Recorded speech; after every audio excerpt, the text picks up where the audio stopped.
Hai semuanya, Assalamualaikum warahmatullahi wabarakatuh. Jumpa lagi di channel YouTube Rizka Bella, seorang ibu rumah tangga yang hidupnya di kota rantau, tepatnya di kota Cikarang. Dan di video kali ini aku mau share lagi ya teman-teman, kegiatan aku di pagi hari, tepatnya itu di jam 6 pagi.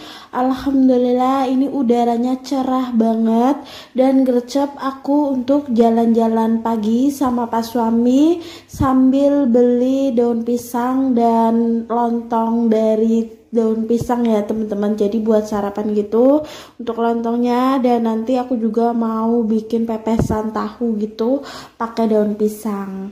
Dan di video kali ini juga aku mau sharing tips dari aku yang aku manfaatin dan aku jalani selama 2 tahun ini.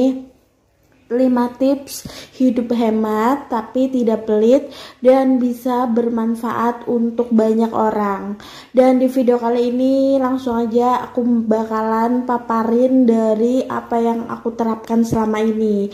Dan sebelumnya juga aku mohon maaf, bukannya aku menggurui atau sok pintar gitu dalam menerapkan hidup hemat versi aku, hidup minimalis versi aku.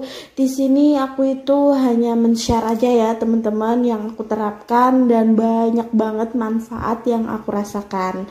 Jadi sambil aku siram-siram tanaman, yang pertama aku jalani itu yaitu tips dengan cara kita mengatur budgetin di hidup aku ya teman-teman. Jadi di kehidupan kita itu setiap bulannya aku itu menerapkan tips budgetin untuk porsi setiap kebutuhan gitu, kayak budgetin di belanja bulanan, belanja mingguan, dan mensortir gitu uang kebutuhan mendadak kayak kepentingan mendadak gitu, kayak ada yang sakit, entah sumbangan apa, entah keperluan yang bener-bener mendadak gitu. Jadi aku itu udah berusaha mensortirnya agar tidak banyak hutang dan pastinya agar hidup itu lebih bermanfaat ya teman-teman. Hemat itu bukan berarti kita pelit kepada diri sendiri ataupun orang banyak. Banyak banget sih yang berasumsi itu hemat itu pelit banget. Nggak semuanya seperti itu ya teman-teman. Jadi untuk kedua yang aku terapkan, tips yang aku jalani itu kehidupan yang sehat. Contohnya itu aku tetap berhemat tapi tetap menjaga kesehatan dengan cara aku setiap minggunya itu food free gitu, ke pasar langsung terjun ke pasar. Jadi aku tuh belanja kebutuhan mingguan gitu, kayak sayur-sayuran dan buah-buahan itu yang seger-seger banget. Dan aku bisa berhemat karena belanjanya langsung di pasar tradisional. Jadi menurut aku worth it banget sih untuk menjalankan hidup berhemat tapi nggak pelit ke diri sendiri, terutama untuk kesehatan. Dan ketiga tips yang aku jalanin selama ini hidup berhemat tapi tidak pelit yaitu mengurangi nongkrong ataupun makanan-makanan di luar. Aku itu sejujurnya untuk 1 tahun ini semenjak pindah rumah itu aku itu lagi mengurangi banget untuk jajan di luar, di cafe gitu yang budgetnya itu di atas 20%. Untuk aku pribadi, jadi untuk 20% itu aku manfaatin untuk beli perintilan rumah, kebutuhan rumah. Jadi aku itu mengurangi dari segi tongkrongan ataupun kebanyakan healing gitu. Untuk 1 tahun ke depan ini dan belakangan ini juga aku itu masih mengurangi banget untuk memaksimalkan hidup minimalis dan tetap berhemat, cuma nggak pelit kepada diri sendiri dengan cara aku itu mengurangi jajan di luar dan mengurangi makan di luar, ngafe gitu. Tapi uangnya yang 20% yang buat pengeluaran di luar, jajan kebanyakan di luar itu aku beliin perintilan yang bermanfaat gitu di rumah. Jadi aku menerapkan seperti itu, nggak pelit kepada diri sendiri tapi tetap mengutamakan kebahagiaan ya teman-teman. Dan ada kalanya juga aku itu kadang makan di luar, ngebakso, mie ayam, cuma kayak gitu doang teman-teman.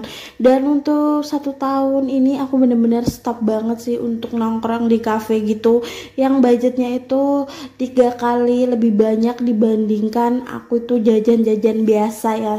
Tapi aku tetap menerapkan dengan porsi kebahagiaan aku sama pas suami dengan cara kalau kita pengen jajan di cafe itu aku paling antisipasinya nggak bisa ke tempat, aku bisa bikin di rumah gitu. Untuk bahan-bahannya tinggal aku beli dari potongan 20% yang aku agendakan dan rancang buat jajan di luar. Jadi aku menerapkan seperti itu teman-teman.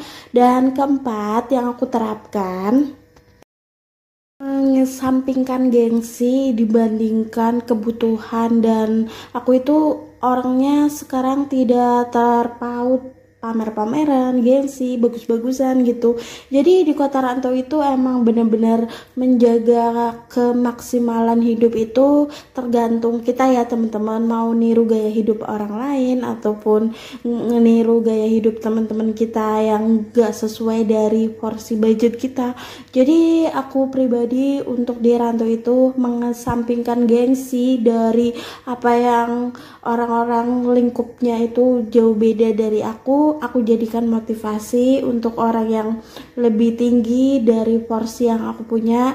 Dan aku selalu melihat ke bawah juga untuk merasa bahwa diri aku sama pas suami harus tetap bersyukur. Jadi aku itu mengesampingkan gengsi itu penting banget sih untuk menerapkan pola hidup hemat tapi nggak pelit kepada diri sendiri dan bermanfaat untuk orang banyak. Dan terakhir yang kelima aku tuh terapkan penting banget sih dari semua poin-poin yang aku jelaskan, yaitu mensortir keuangan yang gak perlu gitu untuk dibelanjain. Jadi aku itu mensortir dan hati-hati banget untuk keuangan yang misalnya gak perlu untuk dibeli dan kebutuhan yang bener-bener pengen aja, gak ada manfaatnya yang bermanfaat banget gitu, jadi nggak aku beli ya teman-teman. Jadi aku mengurangi barang-barang yang terlalu mahal dan barang-barang yang mutunya itu cuma berkualitas 1 tahun dan 2 tahun udah rusak gitu. Jadi aku menerapkan dengan sortir di keuangan aku biar bisa dananya bermanfaat untuk orang banyak dan bisa ngebantu gitu untuk kebutuhan orang yang bener-bener sangat dibutuhkan gitu. Kadang kan kita juga nggak tahu ya teman-teman, ada dadakan dari saudara atau dari kita sakit atau dari tetangga. Jadi untuk mensortir dana yang nggak penting itu bisa kita manfaatkan untuk orang banyak. Jadi itu sih yang aku terapkan, 5 tips hidup hemat tapi nggak pelit kepada diri sendiri dan bisa bermanfaat untuk orang banyak. Semoga informasi dari aku memberikan manfaat ya teman-teman. Dan sekali lagi di video kali ini bukan maksud aku sombong ataupun menggurui teman-teman semuanya. Aku itu hanya sharing yang aku terapkan selama ini dan Masya Allah aku itu merasakan manfaatnya luar biasa di dalam 2 tahun pernikahan yang aku jalani sama pas suami. Jadi untuk tetap berhemat tapi nggak pelit kepada diri sendiri, dan dana lebihnya yang kita terapkan dan kita sortir 20% itu bisa bermanfaat juga buat kebutuhan kita, kebutuhan mendadak, dan pastinya kebutuhan-kebutuhan yang gak pernah dibayangkan gitu ya teman-teman. Jadi di sini aku seneng banget karena kegiatan pagiku ini full dibantuin pas suami dan bebersih di samping rumah. Untuk rumputnya itu udah lebat banget ya teman-teman. Dan alhamdulillah ketika teman-teman juga banyak yang nanya gimana sih Kak Rizka, Mbak Rizka gimana cara menerapkannya dalam 10 bulan udah bisa ngambil rumah di jarak pernikahan sekilat itu kata teman-teman. Jadi aku menerapkan 5 tips ini yang aku jalani selama di pernikahan Yang aku terapkan kuncinya cuma dua aja sih, niat dulu dan pastinya mau terjun langsung untuk belajar, mempelajari dan langsung gercep untuk menerapkan. Itu kuncinya yang pertama dan penting banget, niat kepada diri sendiri dan komunikasi dengan pasangan yang benar-benar searah gitu. Jangan beda arah. Jadi emang yang paling penting itu niat dan saling komunikasi dengan pasangan kita. Itu adalah kunci yang aku jalani sama pas suami dengan 10 bulan bisa ambil perumahan ya teman-teman. Semoga teman-teman juga yang belum punya rumah, aku doakan di 2024 ini mimpi segera terwujud ya, amin amin ya robbal alamin. Dan alhamdulillah ini kegiatan aku dari olahraga pagi, bersih-bersih di samping rumah, bersih-bersih rumput, siram-siram tanaman udah selesai. Lanjut aku itu mau bikin sarapan pagi gitu buat pas suami. Jadi tadi kan aku beli lontong daun pisang gitu. Untuk gorengannya sengaja banget aku itu gorengin sendiri aja biar lebih hemat tapi tetap dapat banyak ya teman-teman. Dan pastinya kita itu nggak pelit kepada diri sendiri karena masih tetap beli jajan di luar, tapi hanya bisa mensortir aja sih gimana yang kita pengenin, mau beli semua apa kita sebagian beli sebagian masak sendiri.